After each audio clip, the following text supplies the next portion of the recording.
As implied by the 20-minute investor, time is a precious resource for both of us. 20 minutes is all I had every single day to do anything that I wanted to do in the real estate space. I was not willing to jeopardize time with family, time with a spouse. There is a way to build in time after factoring in the things that you don't want to give up. Welcome back to our special podcast series, The 20-Minute Investor, where we bring you actionable nuggets and insights from our real estate investing journeys in bite-sized 20-minute episodes. I'm Aaron Amin. My wife and I built a portfolio of cash-flowing rentals across 3 states while working full-time and raising a young family. And I'm Nathan Murith. I'm a husband, father, tech executive who built a portfolio of cash-flowing rentals across 2 states from over 2,000 miles away. Together, we co-founded the Remote Real Estate Academy, where we coach investors on how to build their own portfolios of cash-flowing rentals from anywhere in the world. Today, we are going to talk about one of our favorite topics and one that we work on quite a bit with our clients, and that is time management and productivity. So this is actually one of the things that Nathan and I think originally bonded over, was that we had a very similar approach to how we tackle our real estate investing. And as implied by the 20-minute investor, time is a precious resource for both of us. So we were leaving this pretty open-ended, but I know we both have a lot of opinions on it. So let's start with you, Nathan. Yeah, interesting topic, one that comes up a lot. And I always fear when this topic comes up that I'm just going to have the most boring answers possible. Yeah. You touched on it with the 20-minute investor thing, or the 20-minute kind of theme that's going on in both the podcast, the academy, kind of the stuff that we talk about in general. But for me, it started with that just being my reality and being my constraint. That the 20 minutes is all I had every single day to do anything that I wanted to do kind of in the real estate space, right? A real estate investing space, because I was not willing to jeopardize time with family, time with a spouse. As you know, right, Aaron, you and I both have, full-time demanding jobs that I'll speak for myself, but I love what I do, and I'm very fortunate that way. And they're very demanding. So I'm not willing to jeopardize any of that, and not willing to jeopardize things like, hobbies and health and things like that. So that just resulted in, well, how can I make this work mindset? Well, I could find 20 minutes, that I know. And then it's a question of figuring out how to do things in these, 20 minutes a day increments that actually help move the needle forward. So I want to say it started with that, just the mindset of I'm not going to let it be more than 20 minutes because I don't have it and I don't want to sacrifice these other things, and just sticking to that and figuring out how to make it work in these 20-minute, increments. And then my comment about kind of giving a boring answer, because in a way, I truly think it is a boring answer, but it's frankly also what works, I think would work for a lot of people as well, is I just use my calendar and I try to schedule everything that I do in a day, from all my W-2 meetings to kiddo time, to husband and wife time, to real estate time, to exercise time, to reading time, and all that. I just have those blocks put in my calendar, so I know what to expect. I know when they're coming up. I know what I can do when and what I can't do. And it just gives me permission to focus and to say no to stuff. And I stick to my calendar. So yeah, people typically come up and they'll see it on a screen, see my calendar, and be like, holy crap, this is chaos. It's the opposite of chaos. It's like everything is there and structured. And yes, the calendar's full, but it's also full with go outside for a walk for 10 minutes or whatever it is, right? So I really have absolutely everything in there. And to me, it starts with what I was just saying, like the mindset of this is what I have. I'm not going to give up other stuff so that I can do this thing, in this case, real estate investing, and then scheduling and building my life around that and putting that in a calendar so that I know what it is. It's, predictable. I know when it's coming. I know what I can and can't do. And it gives me permission to say no to a whole lot of things. Yeah. So, within that answer is the 2 components of kind of how we ended up ultimately building our program, right? Which is there's the mindset piece and then there's the execution.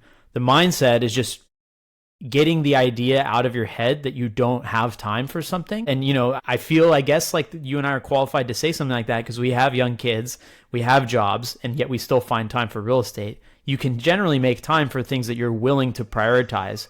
But I think what you said that, is one component that is less obvious is that your strategy was to work backwards from the things that you knew you were not willing to give up. And I have the same thing. And I've kind of put a label on that of, protect your non-negotiables, where I'm not willing to negotiate that, I'm going to have a lot of quality time with my family. I'm not willing to negotiate that I'm going to get myself, in trouble or not perform at my job. I too enjoy my job, and I enjoy that I've been able to grow both my earnings, my responsibility, and my development, at my job. So that's a non-negotiable. It's also what provides for our family, for the most part. Health, hobbies, things that, make you enjoy your life, right? Those are things that you don't want to necessarily give up just to go pursue something on the side that can make you money and build long-term wealth. So there is a way to build in time after factoring in the things that you don't want to give up. And that's where the mindset meets the tactical. And in your case, you mentioned time blocking. There's this idea, Parkinson's law, which I think most people probably have heard of. If you haven't, right, it's that the idea is that a task or a deliverable will fill the space that you allow it. So the best example is in college. Probably most people can relate to this. You get that assignment at the beginning of the semester, and you wait until a week before it's due to actually put any substantive work in, and all of a sudden you're at the library at 3 a.m. And this was a perfectly avoidable problem, but part of it was the amount of time you were given. Not saying it's the college's fault, it's the individual's fault for sure. But the idea is that if you only give yourself that constrained amount of time, in our case in this program, it's 20 minutes a day, then you build your tasks and you build your workflows to fit within 20 minutes a day. And so that's where the mindset meets the execution.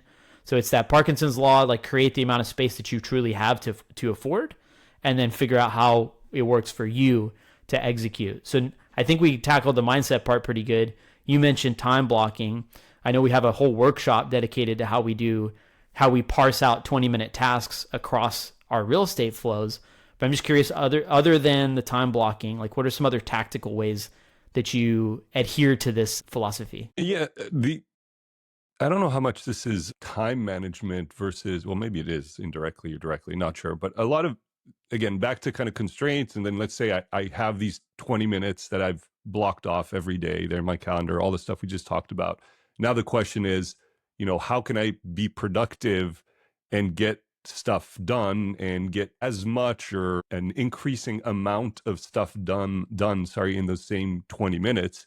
Then it all becomes, tools, tips, optimizations, things like that to try to plow as much value in those 20 minutes as I possibly can. And that developed over time. It's not like, oh, and I found my 20 minutes and now I have all the solutions to be productive. For a long time, I'd argue probably those 20 minutes were spent, I don't know if wastefully is the right word, but not in an optimal fashion. And over time, you build practices, processes, tooling, automation, things like that to help you get as much value as possible, in those 20-minute increments. One of the things that I like to do is, and I've said this in the past, but I very intentionally try to forget everything, not remember. I've tried very intentionally to forget everything because I don't want the clutter in my head.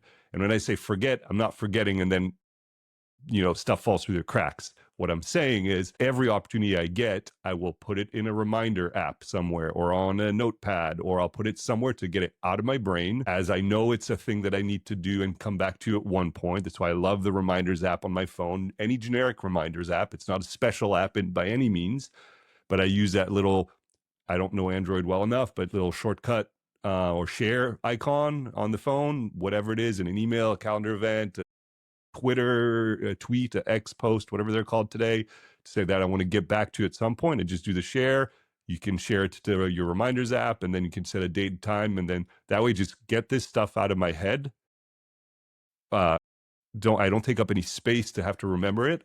Again, it give me permission to forget about it temporarily because it's not what I'm focusing on now. I'm doing something else, but I also have it saved, quote unquote, in a system that lets me get back to it at the right or opportune time. So I do a lot of that, especially, similar to that is, like, I guess it's, a slight tangent, but similar to that is I try to practice like inbox zero as much as I possibly can. Meaning if I have something in my inbox that is not archived or deleted or whatever, it means it's something that I have to get back to at one point. So I don't have to question it. I don't have to remember it. I just know if it's there, I still have action to take on whatever that thing is. And you can do the same in Slack. You can do the same in, WhatsApp or whatever. Arguably WhatsApp has issues, but we're not going to rabbit hole there. But that's one thing that I try to do to really just optimize to be productive in those 20 minutes. I'm smirking because unfortunately Nathan has to share an inbox with me for the academy, and he's seen my personal inbox. So I'd be lying if I said I was inbox zero. But what I will say is the whole idea of capturing ideas, getting them out of your head, that's also one of my core productivity philosophies. There's a gentleman named Tiago Forte who wrote a book and ran a course called Building a Second Brain. And not everything from that book is easy to apply. A lot of it's pretty dense if you're not very organized. But he has a framework called CODE, which is capture, organize, distill, and express. And so capture is a lot of what Nathan was describing, which is like you get a thought, you get an idea, you remember a task that you're supposed to do, and the idea is to just capture it. It can be a sticky note on your desk, it could be a notes app, it could be whatever. As long as it gets out of your head and somewhere so that it doesn't have to live in your brain and just like percolate there with everything else going on in your life. Because once it gets, you get a little stew going on in your head, you can't make any sense of it. So once you've captured it, then in whatever interval works for you, it could be every day you look at your notes app or your sticky note, wherever you wrote your ideas down, and you just organize them a little bit and say, okay, this was a content idea. This was something I need to do for my rentals. This was something I need to order on Amazon for the house. Whatever it is, right? Put it in the appropriate place. Distill. I mean, this is a little bit more, if you're creating something or if you're working on like a strategic level project or something that would require you to go one step beyond organize. Sometimes you don't have to go beyond organize. You just do whatever it was. But distill is where you start to like pull in the themes of, what it was. So in our case, when we're building the course, like we had all these ideas, we were bouncing back and forth, and we would just have all this loose stuff floating around in our Slack. We'd have calls, little AI notes from our call recordings, just a hodgepodge of stuff. You have to actually distill it into something that makes sense. And then the fourth one is express. So again, using the content example is the easiest one. So you've organized it in your own head, and between your team or your partner or whomever it is, now it's time to figure out how to express that into an idea that you can actually act upon or get some value out of. So I really like that framework. That book again has a ton of different ideas and concepts, some of which are easier to apply than others. But that code framework, I think, explains a lot of. I didn't realize I was already doing some of that, but once I heard the framework, it was easier for me to follow the different steps. That's a good call out. What else we got? I think I know one that I use a lot, and I think you use too, which is the Eisenhower matrix, which is there's 4 quadrants of activities. There's the urgent and important, important but not urgent, urgent but not important, and not important and not urgent. And that's another way of organizing your tasks to try and understand. Usually people gravitate immediately towards the urgent on both sides, even if it's not important. And so the idea, I think, there is that if you really actually take the time to organize your tasks and paying close attention to the ones that are important but not urgent. Those are the things like, keeping your bookkeeping up to date so you don't get drowned in tax season. That's stuff like your health, where if you eat poorly for 4 days in a row, you might feel a little sick, but you don't feel the compounding results of that bad behavior until long down the road sometimes. Things like that are easy to defer. So that's another like framework that I've used a lot, is trying to understand where things fall within those 4 quadrants, and then being aware when I'm working on stuff that feels urgent because it has that kind of dopamine component, but it's not important. Do you use anything like that? Not as structured or formal, I guess. Maybe implicitly in my mind when I kind of organize and look at these tasks or set, reminders, because I'll use the flags to say how important things are or not. But I'm not super diligent or structured around that, because I think over time and with practice, I got good enough to keep myself in check around what's important, what's not, what's urgent, what's not. And with kind of this discipline, time blocking, life constraints, and things like that, I feel fine. And like I mentioned a few times now, give myself permission to say no. So I go through this mental exercise of, oh yeah, there's this thing that I need to get to. It's not really important, so I'm going to get to it. Hey, you know what? A weekend morning, if I get time, drinking my coffee, or this is urgent, or this thing is important, so I need to set as a top priority and get back to it in my 20-minute chunk tomorrow, right?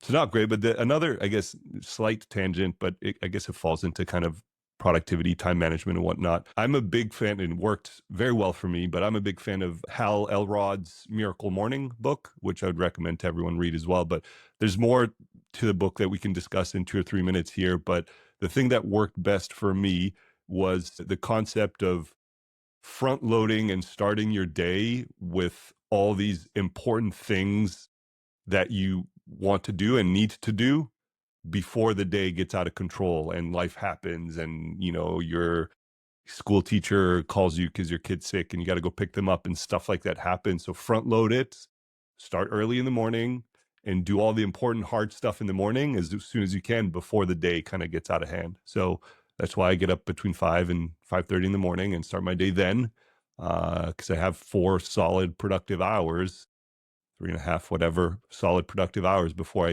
I'm full on in my W-2, for example. So that's Yeah. another thing that I really, really like, or worked very well for me, I should say. And something that operates kind of at the intersection of everything we've talked about right now is also doing something called like an energy map. And I know I'm naming a lot of frameworks and exercises, but believe me, I do not sit down every morning with an Eisenhower matrix and the word code on a post-it. Like that's not what I'm talking about here. These are mental frameworks where you kind of train yourself to think a certain way, and then you build whatever system you want. Like not everyone can time block. Some people that would be very anxiety inducing. But this concept I like called energy map, not everyone has the luxury of doing things at the optimal time that they feel. But even within a W-2 job, like the Miracle Morning is a good example of how you knock out your personal tasks. I'm pretty sure if I remember right, that's where your 20 minutes a day of real estate fit in. You got your, kind of personal time where your mind's a little more quiet, maybe before the kids get up. That's great. That's you being very conscious of when you are best equipped to face those types of tasks. Even within a W-2, I think people can recognize, like if you have a lot of focus work, I'm a consultant, right? So I have a lot of stuff that's deliverable based, that's dense and a little more strategic. And then I also have times where I have to just field emails. I have direct reports. There's some times where I need to have, conversations with them and really pour into them and understand their problems. Those are all different levels of expending energy, and they're different ways of engaging your mind. And so being aware of like, when is the best time to have one-on-ones and check-ins? When is the best time to catch up on emails? When is the best time to do the focused strategic work? To the extent that you can control that, obviously there's other people that you might work with, whether it's in your day job or extracurriculars. I'm just being aware of like how you function best and trying to the best of your ability, build around that, I think is also another good call out. And I'll share too, I've been finding myself working a lot late at night recently, mostly out of constraint, and it's not ideal. It's kind of out of necessity, but I also recognize that that's like when I can usually get a certain type of work done. So instead of trying to do like very deep focus work, then like that's when I'll, catch up on all my administrative and mindless stuff. So just being aware, right? Yeah, and there's a great, just dropping a whole bunch of books here, I guess, but there's a great book on that very topic that you're talking about, Aaron, by Daniel Pink, called When. It's the Scientific Secrets of Perfect Timing, and it talks all about exactly when we should all do what kind of activities. And it also does a great job kind of explaining how each person typically will fall in one of two very standard patterns in terms of how the productivity curve is drawn for them throughout the day. It's a very, very interesting book. So I also read that and adapt what I'm doing based on that, because I know what curve I fall on, and therefore I know when I should do what kind of work. And for me, it's mornings and then evenings. Yep, absolutely. So you got some homework if you listen to this episode. We got a bunch of frameworks and books, snuck them all into 20 minutes. But at the end of the day, the goal here is for us to share. We live life with a lot of time constraints. We've been able to work in stuff that's important to us, that serves us in the long run and also allows us to still be present for our families and perform well at our jobs. So this is us just trying to share some of the stuff that has worked for us. Every person walks an individual journey in this world. And we hope that there is maybe something here that can be useful for you. And would love to hear if other people have ideas or things that have worked for them. So you can reach out to us via email or comment on the video, whatever you'd like. We'd love to hear from you. So we'll see you next time. Take care. Thank you for making it to the end of today's episode. As you may know, podcasts are very difficult to grow organically. If you're getting value from today's episode, I'd deeply appreciate if you can take 30 seconds to leave my show a 5-star rating and review. This will go a long way to helping me reach more listeners just like you. Thank you so much in advance.